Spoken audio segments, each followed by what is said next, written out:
Good morning ಸ್ನೇಹಿತರೆ. ಇನ್ನೂ ಮಲಗಿದ್ದೀರಾ? ನೋಡಿ 6:30 ಆಯಿತು. ನಾನು ಅವೆಲ್ಲ ವಾಕಿಂಗ್ ಹೊರಟಿದ್ದೀನಿ. Come on, you also wake up. ಬೇಗ ಬೇಗ ಹೇಳಿ, ನಿಮ್ಮ ಕೆಲಸ ಕಾರ್ಯಗಳು ತೊಡಗಿಸ್ಕೊಳ್ಳಿ. ಸ್ನೇಹಿತರೆ, ನಾನು ಮುಂದೆ ಹೋಗ್ತಾ ಇದ್ದೀನಲ್ಲ, ನನ್ನ ಫ್ರೆಂಡು ರಾಮು ಅಂತ. ಇವನು ಎಂಥ ಛತ್ರಿ ಅಂದರೆ ನನ್ನ ವಾಕ್ ಮಾಡೋಕ್ಕೆ ಬಿಡೋದಿಲ್ಲ.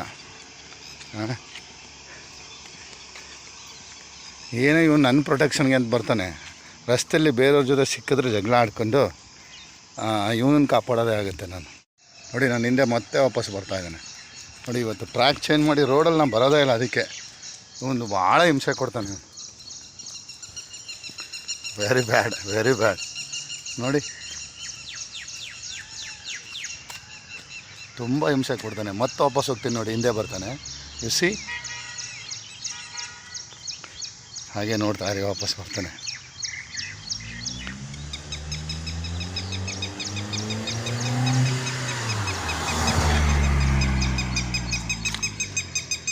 ನೋಡಿ, ಬರ್ತಾ ಇದ್ದಾನೆ. ಬಂದ ಇವನ್ನ ಕರ್ಕೊಂಡೋಗಿ ಹೇಗೆ ವಾಕ್ ಮಾಡೋದು ನಾನು? ಅದಕ್ಕೆ ನಾನು ರೋಡಲ್ಲಿ ಹೋಗೋದೇ ಇಲ್ಲ, ರೈಲ್ವೆ ಟ್ರ್ಯಾಕ್ ಹೋಗೋದು. ಇವಂದೇನು ಗೊತ್ತಾ, ಬರ್ತಾನೆ, ಬಂದುಬಿಟ್ಟು ರಸ್ತೆಯಲ್ಲಿರೋರ ಮೇಲೆ ಜಗಳಕ್ಕೆ ಬಿಡ್ತಾನೆ. ನಾನು ಇವನನ್ನು ಪ್ರೊಟೆಕ್ಷನೇ ಮಾಡೋದಾಗುತ್ತೆ. ನೋಡಿ, ತಿರ್ಗಾ ಓಡಿ ಬಂದು ಅವಾಗಲೇ. ಸೊ ಹೋಗಪ್ಪ, ನಿನ್ನ ಸವಾಸ ಸಾಕು ನನಗೆ. Please go. ನೋಡಿ, ಇವನು ಇದನ್ನಲ್ಲ ರಾಮು, ಇವನೇನು ಗೊತ್ತಾ, ಒಂದೊಂದು ಗುಣ ಹೇಳಲೇಬೇಕಣ್ರಿ. ನೋಡಿ, ಅವನಿರೋದು ನೋಡ್ರೆ ರಾಘವೇಂದ್ರ ಲೇಔಟಲ್ಲಿ. ಅವನು ಯಾವ ಏರಿಯಾನೇ ಇರಲಿ, ಯಾವ ಬೀದಿನೇ ಇರಲಿ, ಯಾರಿಗೂ ಎದುರಲ್ಲ ಹಾಕಣ್ರಿ.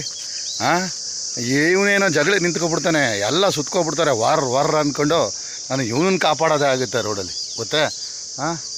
ನೋಡಿ, ಇದು ಅವನ ಏರಿಯಾ. ಅವನ ಗ್ಯಾಂಗ್ಗಳೆಲ್ಲ ಕಾಯ್ತಾರೆ ಅವನಿಗೆ. ಅವ್ನ ಫ್ರೆಂಡ್ಗಳಲ್ಲಿ ನೋಡಿ, ಅವ್ನ ಫ್ರೆಂಡ್ಗಳೆಲ್ಲ ಬರ್ತಾ ಅಲ್ಲಿ ನಿಂತಿದ್ದಾರೆ. ನೋಡಿ, ಇದು ಅವನ ಏರಿಯಾ. ನಾನು ಮತ್ತೆ ವಾಪಸ್ಸು ನಮ್ಮ ರಾಘವೇಂದ್ರ ಒಟ್ಟಿಗೆ ಬಂದ್ಬಿಟ್ಟೆ. ಯಾರು ಇವನ ಜೊತೆ ವಾಕ್ ಮಾಡ್ತಾನೆ? ನೋಡಿ, ಅವನ ಫ್ರೆಂಡ್ಗಳೆಲ್ಲ ಹೆಂಗಿದ್ದಾರೆ ಇಲ್ಲಿ. ಅಯ್ಯೋ, ಇವನು ಸವಾಸನೆ ಸಾಕಪ್ಪ ನನಗೆ. ಇವನು ನಮ್ಮನ್ನೆಲ್ಲ ಪ್ರೊಟೆಕ್ಷನ್ ಮಾಡ್ತಾನೆ. ಇವನನ್ನು ನಾವು ಪ್ರೊಟೆಕ್ಷನ್ ಮಾಡ್ಕೊಂಡು ಕರ್ಕೊಂಡು ಹೋಗ್ಬೇಕು. ನೋಡಿ, ಮತ್ತೆ ಮನೆ ಕಡೆಗೆ ವಾಪಸ್ ಆಗ್ತಾ ಇದ್ದೀನಿ ನಾನು. ಇವನು ಸವಾಸನೆ ಬೇಡಪ್ಪ ನನಗೆ ಅಂತ ಇವನ್ನ ಹೇಗಾದರೂ ಕಳಿಸಿ ಮತ್ತೆ ನಾನು ಟ್ರ್ಯಾಕ್ಗೆ ಹೋಗ್ತೀನಿ ಇವತ್ತು. ಓಕೆ, ರಾಮು, ನೋಡೋ ಇಲ್ಲಿ ಸ್ವಲ್ಪ ಪೋಚ್ ಕೊಡ ಸ್ವಲ್ಪ. ನಾನೀಗ ರೈಲ್ವೆ ಟ್ರ್ಯಾಕ್ ಹೋಗ್ತಾಯಿದ್ದೀನಿ. ದೂರದಲ್ಲಿ ನಿಂತಿದ್ದಾನೆ, ಬರಲೋ ಬೇಡವ ಅಂತ ಛತ್ರಿ. ಇಲ್ಲಿ ನೋಡಿ ದೂರದಲ್ಲಿ ನಿಂತಿದ್ದಾನೆ, ಬರಲೋ ಬೇಡವೋ ಮತ್ತೆ ಇಲ್ಲಿಗೆ ಬಂದ್ಬಿಟ್ರಲ್ಲಪ್ಪ ಅಂತ ನೋಡ್ಕೊಳ್ಳಿ. ಹೋಗ್ತಾ ಇರ್ತೀನಿ. ಈಗ ಟ್ರ್ಯಾಕ್ ಹೋಗೋಣ ಅಂತ ಹೋಗ್ತಾ ಇದ್ದೀನಿ. ನಾನು 100 ಮೀಟ್ರ್ ಇದೆ ಟ್ರ್ಯಾಕು.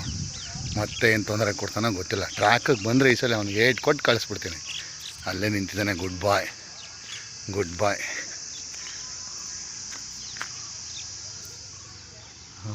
ಅಲ್ಲೇ ನಿಂತಿದ್ದಾನೆ. ವೆರಿ ಗುಡ್ ಬಾಯ್. ಬಂತು ರೈಲ್ವೆ ಟ್ರ್ಯಾಕು ಬಂತು ನಮ್ಮ ರೈಲ್ವೆ ಟ್ರ್ಯಾಕು ಬಂತು ನಮ್ಮ ಟ್ರ್ಯಾಕು ಬಂತು. ಇಲ್ಲಿಂದ ಮತ್ತೆ ನನ್ನ ಮಾತು ಶುರು ಆಗುತ್ತೆ. ನೋಡ್ತಾ ಇರಿ. 1 ಅವರ್ ವಾಕ್ ಮಾಡಿಬಿಡ್ತೀನಿ ನಿಮಗೆ. ಆಮೇಲೆ ನಿಮ್ಮ ಜೊತೆ ಮತ್ತೆ ಶುರು ಹಚ್ಕೋತೀನಿ. ಓಕೆ ಸ್ನೇಹಿತರೆ, ಹಂಗೆ ವಾಕ್ ಮಾಡ್ತಾ ಒಂದು ಜೋಕ್ಸು. ಓಕೆ, ನಿಮ್ಮ ಖುಷಿ ಆದರೆ ಕಾಮೆಂಟ್ ಮಾಡಿ, ಲೈಕ್ ಮಾಡಿ. ಓಕೆ, ಏನಿಲ್ಲ, ಇಬ್ಬರು ಗಂಡ ಹೆಂಡ್ತಿರು ಯಾವಾಗಲೂ ಜಗಳ ಆಡ್ತಾ ಇರ್ತಾರೆ. ಯಾಕೆಂದರೆ ಮನೆ ಯಜಮಾನ ತುಂಬ ಕುಡಿದ್ಬಿಟ್ಟು ಬಂದು ಜಗಳ ಆಡೋದು ಹೀಗೆ ಮಾಡ್ತಿರ್ತಾನೆ. ಸೊ ಆತನ ಹೆಂಡತಿ ಹೋಗಿ ಪುರೋಹಿತರ ಹತ್ರ ಶಾಸ್ತ್ರ ಕೇಳ್ತಾಳೆ. ಆಲ್ರೆಡಿ ಹೋಗಿ ಅವನ ಬಗ್ಗೆ ಕೇಳಿರ್ತಾಳೆ ಅವ್ರ ಹತ್ರ. ಅದಕ್ಕೆ ಮತ್ತೆ ಹೋಗ್ಬಿಟ್ಟು, ಸ್ವಾಮಿಗಳೇ, ನೀವು ಜಾತಕ ಸರಿಯಾಗಿ ನೋಡಿಲ್ಲ ಅನಿಸುತ್ತೆ, ನನ್ನ ಗಂಡ ಮತ್ತೆ ದಿನ ಕುಡ್ಕೊಂಬಂದು ಜಗಳ ಮಾಡ್ತಾನೇ ಇದ್ದಾನೆ ಅಂತ ಹೇಳ್ತಾಳೆ. ಅದಕ್ಕೆ ಪುರೋಹಿತರು ಹೇಳ್ತಾರೆ, ಅಲ್ಲಮ್ಮ, ನಾನು ಹಿಂಗೆ ಮೊದಲೇ ಹೇಳಿದ್ನಲ್ಲ ಕುಜ ದೋಷ ಇದೆ ಅಂತ, ಅದಕ್ಕೆ ಅವನು ಹಾಗೆ ಮಾಡೋದು ಅಂತ ಹೇಳ್ತಾರೆ. ಅದಕ್ಕೆ ಏನು ಕುಜ ದೋಷ ಸ್ವಾಮಿ, ನನಗೆ ಗೊತ್ತೇ ಆಗ್ತಾಯಿಲ್ಲ, ಅವತ್ತಿಂದ ಹೇಳ್ತಾನೆ ಇದ್ದೀರಾ. ಏನಿಲ್ಲಮ್ಮ, ಕುಜ ದೋಷ ಅಂದರೆ ಕುಡಿದ್ಬಿಟ್ಟು ಬಂದು ಜಗಳ ಆಡೋದು. ಸೊ ಅದಕ್ಕೆ ಅವನು ಯಾವಾಗ ಕುಡಿದ್ಬಿಟ್ಟು ಬಂದು ಜಗಳ ಆಡ್ತಾನೆ. ಸ್ನೇಹಿತರೆ, ಈ ಜೋಕ್ಸ್ ಇಷ್ಟ ಆದರೆ ಕಾಮೆಂಟ್ ಮಾಡಿ. ಲೈಕ್ ಮಾಡಿ.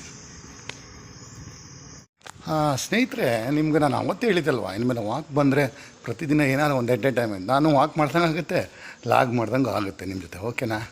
ಸೊ ಅದಕ್ಕೆ ಇವತ್ತು ಜೋಕ್ಸು, ಸಾಂಗ್ಸ್ ಎಲ್ಲ ನಿಮಗೋಸ್ಕರ, ನಿಮಗಾಗಿ. ನಾನಿರುವುದು ನಿಮಗಾಗಿ, ನಾಡಿರುವುದು ನಮಗಾಗಿ, ಕಣ್ಣೀರೇಕೆ ಬಿಸಿಯುಸುರೇಕೆ, ಕಣ್ಣೀರೇಕೆ ಬಿಸಿಯುಸುರೇಕೆ, ಬಾಳುವಿರಲ್ಲ ಹಾಯಾಗಿ, ಬಾಳುವಿರಲ್ಲ ಹಾಯಾಗಿ, ನಾನಿರುವುದು ನಿಮಗಾಗಿ. ನಾನು ಸ್ವಲ್ಪ ಹೊತ್ತು ಹಾಗೆ ವಾಕ್ ಮಾಡ್ತಾಯಿರ್ತೀನಿ. ಯಾವ ಕವಿಯು ಬರೆಯಲಾರ ಕಣ್ಣೋಟದಿಂದ, ಒಲವಿನಿಂದ, ಹೃದಯದಲ್ಲಿ ಬರೆದ ಈ ಪ್ರೇಮ ಗೀತೆಯ ಯಾವ ಕವಿಯು ಬರೆಯಲಾರ. ವಾಕ್ ಮುಗೀತು, ಬಂದು ಕೂತ್ಕೊಂಡೆ, ಒಂಚೂರು ಪೇಪರ್ ಓದೋಣ ಅಂತ. ಇವತ್ತಿನ ದಿನಚರಿ, ಬೆಳಗಿನ ದಿನಚರಿ ಮುಕ್ತಾಯ ಹಂತಕ್ಕೆ ಬಂದು ತಲುಪಿದೆ.